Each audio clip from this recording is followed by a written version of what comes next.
This is the half side plank SI joint mobilization. So this is where we finish up, and the goal is to create stretch and space in the SI joint, which can often get jammed up and pinchy, causing some nerve issues and general discomfort in our squats and deadlifts and Olympic weightlifting typically, but can go into other movements as well. So this is why it's called the half side plank, because we're essentially in a side plank position, but one leg out to the front to seemingly make it easier, but this leg is actually where we're trying to create the training stimulus. So this is where we finish up, and I'm going to show you where we start, because how we get into the movement is really, really important to ensure we get the training stimulus.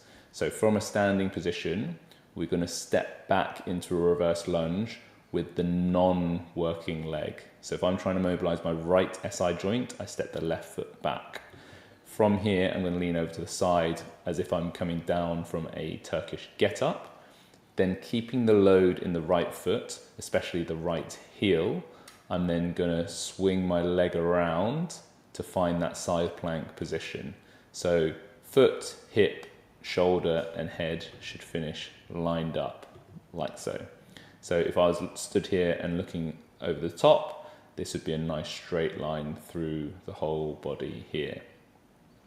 The key thing about this though is that most of the weight stays through this right leg and right hip, because that's what we want to be mobilizing.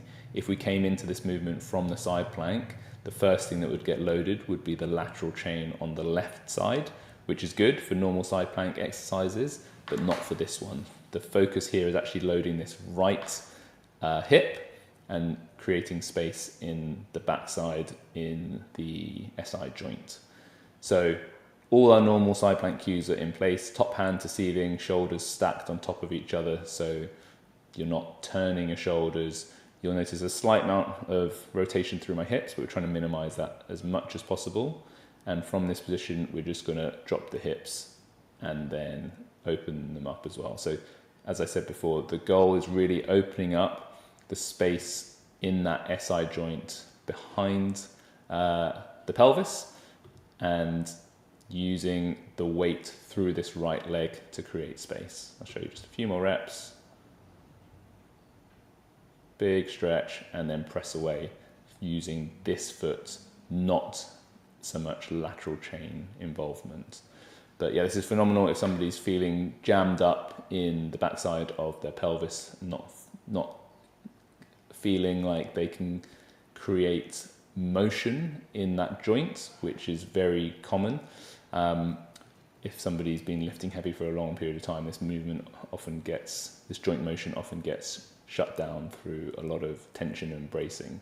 So creating a bit more motion back in there can be the difference between feeling like your hips are free versus feeling like you're a walking fridge. So give this one a go, guys. See how it feels. Notice how it feels when you keep the weight in the right foot versus the left foot, or if you twist out of it or flex the hips, you'll also lose the training stimulus. But yeah, hope that was useful. Don't forget to comment if there are any other exercises you'd like to see covered or the cues given for. And don't forget to check out the 600 plus exercises we've got in our exercise library that's slowly growing as well. But have a great day, guys. I'll speak to you next week.